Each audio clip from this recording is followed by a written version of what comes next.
अगर कोई बुरा न माने तो ये आपकी खिदमत में ये खबर बता रहा हूँ कि ताकतवर तरीन पासपोर्ट के एतबार से पाकिस्तान का खैर से 77वां 77th नंबर आ चुका है। भारत का 61 नंबर है, बंगाल यानी बांग्लादेश का 72 जो हमसे कहीं बाद आज़ाद हुआ था। थैंक्स टू जमहूरियत के मामे और उन जमहूरियतों के, उन जमहूरी सेटअप्स के रादर डिज़ाइन करने वाले कि आज अल्हम्दुलिल्लाह ये नौबत आई। सर सवाल ये था कि कायद-ए-आज़म और अल्लामा इकबाल के पाकिस्तान को बनाने चले हैं। अब बानियान पाकिस्तान के साथ ये इस किस्म का संजीदा मजाक करने की ज़रूरत क्या थी? इस पर एक तो रायज़नी आपकी चाहिए होगी मुझे, दूसरी तरफ सर ये कायद-ए-आज़म और अल्लामा इकबाल ही का पाकिस्तान बन रहा है ना, ये जो नया पाकिस्तान है जिसमें ना में आटा चीनी दाल चावल मुयस्सर है और ना कोई और ज़िंदगी की सहूलत। खैर से पाकिस्तान 77वें नंबर पर आ गया है। पाकिस्तान के पासपोर्ट को, उसकी हुर्मत और तौकीर को बहाल करने आए थे शहंशाह मुअज़्ज़म, जो रहा सहा था वो भी गया। हमारा मसला है पानी का, सबसे बड़ा मसला है पानी का। हमारा जो पानी का मसला है, हम ये फूड बास्केट थे, यही इलाका जो है ना, ये ख़ास तौर पर ये सराइकी बेल्ट जो रहीम यार खान से शुरू होता है और आगे जंग तक चला जाता है, इस पूरे की पूरी पट्टी में, नीचे की पट्टी में आते हुए ये फूड बास्केट थी, पूरे हिंदुस्तान के लिए नहीं, पूरी दुनिया के लिए ये ख़जाना था। और जिन लोगों ने हमारे दरियाओं को फ़रोख्त किया, हम वो कीमत अदा करने को तैयार हैं और होना चाहिए हमारी हुकूमतों को, ताकि वो हमें दरिया जो है वापस मिलें।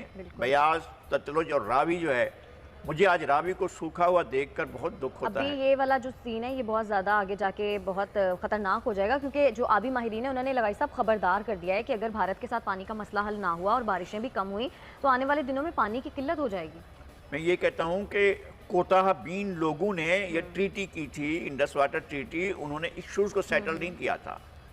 बात यह है कि अब क्या मैं माजी को दोहराऊं बैठकर कि जिसने फिरोजपुर और पठानकोट का इलाका, गुरदासपुर का इलाका शामिल होने नहीं दिया। हमारे ही दो लोग थे, जस्टिस दीन मोहम्मद और जस्टिस मुनीर, बाइकाट करके आ गए थे रेड क्लिफ अवार्ड का। ओ भाई तुम किस लिए बाइकाट कर रहे हो? इंसिस्ट करें और कहें कि जनाब ये मुस्लिम इलाके जो हमें मिलने चाहिए। फिर तो उन्होंने मर्जी से बैठकर लकीरें लगाई और पाकिस्तान के जो अहम हिस्से थे वो हमें नहीं मिले। तो हमें अपने अहम हिस्सों की के लिए भी कोशिशें करनी चाहिए। हमारा राइट होगा अगर हम फिरोजपुर चले जाएं, अगर हम पठानकोट चले जाएं, अगर हम गुरदासपुर चले जाएं, तो हमारा राइट होगा। लेकिन हम नहीं गए। ये अगर ये होते तो इंडिया का कश्मीर में एक्सेस ही ना होता ना। सारी मुस्लिम आबादी थी, ये उसको काट कर लेता कि ये साजिश थी रेड क्लब की, ये साजिश थी माउंट बैटन की, ये साजिश थी कांग्रेस की। और इधर फिरोजपुर में हमारे हेडवर्क से पूरे का पूरा पानी का ज़ख़ीरा यहाँ होता था और वो आता था। नेहरू ने 1 साल रोककर पाकिस्तान में कहत का समा पैदा कर दिया था, क्योंकि पानी रोक दिया गया था। तो हमने एक कहत भुगता। फिर हमने कहा कि जी हम मुज़ाकरात करते हैं, वो भी मुज़ाकरात के लिए तैयार था। यहाँ से 2 दोस्त बैठे, क्लास फेलो बचपन के, पाकिस्तान में से वज़ीर आबपाशी और इंडिया में से वज़ीर, दोनों क्लास फेलो, दोनों बचपन के दोस्त। और उसने इंडियन ने चालाकी से मनवा लिया हमारे पाकिस्तानी के, जी हाँ जी राइट जो है वो इंडिया का है। ये कहाँ से राइट हो गया? आप कौन है फैसला करने वाले? और कौन था वो सेक्रेटरी आबपाशी? मेरे बस में हो तो उस पर ट्रायल करूं, और अगर उसकी कबर है तो उसको सज़ा मिलनी चाहिए। मेरे पास हर तरह के खदशात मौजूद हैं, लेकिन आपको दोस्तों और दुश्मनों के बारे में तो तय करना है ना। इंडिया को वो दिल से लगाकर बैठा हुआ है, वहाँ इंडस्ट्रियलाइजेशन करना चाहिए, वहाँ वो चाहता है, वहाँ पर जॉब एम्प्लॉयमेंट ये वो सब कुछ करना चाहता है। और हमें ये मना है कि जनाब इंडिया और ईरान जो है वो तो 15-20 अरब डॉलर की ट्रेड कर रहे हैं, और पाकिस्तान की ट्रेड जो है वो आधे अरब डॉलर से भी कम है। तो 500 मिलियन डॉलर भी हमारी ट्रेड नहीं है। तो फिर ऐसे तो आप नहीं चल सकेंगे। दुनिया के साथ तो आपका चलना होगा, तो दुनिया के साथ और पड़ोसियों के साथ तो हमें लेकर चलना है ना। अफगानिस्तान की ट्रेड जो है, बाद में इसमें रेशो क्या बनता है, वो हमारी ट्रेड से ज़्यादा है। यानी वहाँ 5 अरब डॉलर की हमारे पूरे रीजन में चारों तरफ से, चीन के अलावा किसी के साथ हमारी ट्रेड जो है वॉल्यूम 5 अरब भी नहीं है, 1 अरब से ज़्यादा कहीं भी नहीं है। तो फिर हम क्या कर रहे हैं? हम तो सिर्फ देख रहे हैं कि हमें यूरोप की मंडियाँ मिलेंगी, आप यहाँ की लोकल मंडियों को क्यों इग्नोर कर रहे हैं? और यूरोप की मंडियाँ आपको जब चाहती हैं रोक लेती हैं, अमेरिकन मंडियाँ जब चाहती हैं आपको रोक लेती हैं, आपकी सप्लाई रोक लेते हैं। आपको डेली एक हिदायतनामा भेजते हैं कि चाइल्ड लेबर नहीं होगा, फलां चीज़ नहीं हो, चाइल्ड लेबर नहीं होना चाहिए। लेकिन ये जो कालीनी है ये तो बड़े उम्र के लोग भी बना सकते हैं और बन सकते हैं। तो आप अपनी चीज़ों को आप कंप्रोमाइज़ करते जाते हैं और इंडिया जो है वो तमाम चीज़ों को फैलाता चला जाता है। और उसने अपने इंटरेस्ट, यानी वहाँ तो छोड़ देना, यूरोप तो कर लिया उसने, उसके बाद यहाँ मिडिल ईस्ट में आकर उसको तमगे दिए जा रहे हैं, उसके सीने पर जो है वो, और किस तरह से गर्म जोशी से उसका इस्तकबाल होता है। और आपको जिसने आपने बनाया है, यूएई को आपने बनाया, यूएई के एयरलाइंस को आपने बनाया, यूएई की जो पोर्ट है उसको आपने डेवलप किया, यूएई में ट्रांसपोर्ट आपकी वजह से आई, वहां पर जो इंफ्रास्ट्रक्चर बना वो आपकी वजह से बना। जब ये बना है तो 6 मील टोटल रोड था दुबई में पक्का, बाकी सब कच्चा पड़ा हुआ था।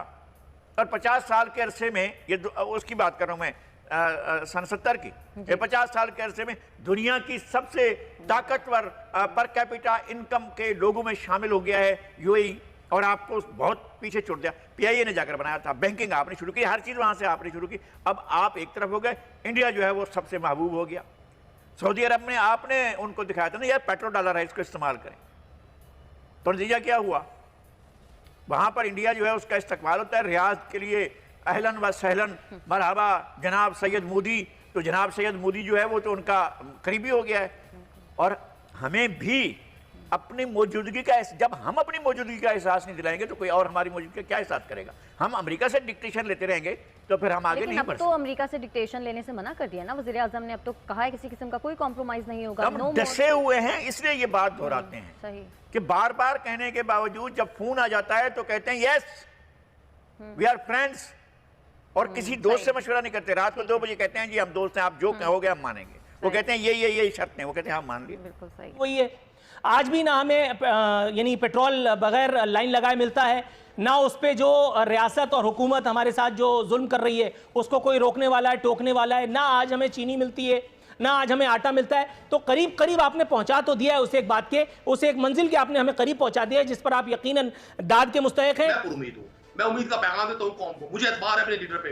मैं समझता हूं जिस शख्स को वेस्टर्न इंटरेस्ट नहीं है, आपने भी कहा पाकिस्तान को 17वें नंबर पर पहुंचा दिया, नंबर 1 पे आएगा इंशाल्लाह। यहाँ विजन कौन सा विजन है? क्योंकि कायद-ए-आज़म मोहम्मद अली जिन्ना का तो ये नहीं था कि आप अगर चाइना जाओ तो आपको चाइना का निज़ाम पसंद आ जाए, कहते मैं तो चाहता हूं कि ये निज़ाम यहाँ लागू करें। फिर आप ईरान जाते हो तो ईरान में जाकर कहते हो कि जी पाकिस्तान की सरजमीन आपके खिलाफ इस्तेमाल हो रही है और हम तो चाहते हैं कि जी ईरान जैसा निज़ाम आ जाए। फिर आप कहीं और अमेरिका और बरतानिया जहाँ आप जाते हो वहाँ का आपको निज़ाम अच्छा लगता है, और फिर आप अपनी ब्यूरोक्रेसी को बुलाते हो और वो कहते हो कि यार ये देखो जो सऊदी अरब का जो शहनशाह है वो किसी को भी बुला के अपने अफसर को कहता है कितने लोगों को जेल में डाल दो, तो वो जेल में डाल देता है। तुम क्यों नहीं डाल सकते? तुम डालो उसको। तो वो कहता है भाई वहाँ के निज़ाम में और यहाँ के निज़ाम में फ़र्क है। रहेगा कि हमारा जो पाकिस्तान का इंटरनेशनल इमेज था वो बहुत बुरे तरीके से इन्होंने मेरे मुल्क का नुकसान किया, मेरी रियासत का नुकसान किया। अब इस वक्त ये हालत है कि अब देखें अफगानिस्तान का जो अमेरिका और जो जंगी मामला चल रहे हैं, बेस वगैरह खाली कर रहे हैं, तो उसमें अभी तक अमेरिका जो कि पाकिस्तान को हमेशा उसने यूज़ किया अफ़गानिस्तान के जंग में, पूरी कहानी पूरी हमारे आधी तारीख तो उसमें चली गई हमारे मुल्क की, लेकिन उसमें अभी तक एक फ़ोन तक हमारे वज़ीर आज़म को नहीं आया।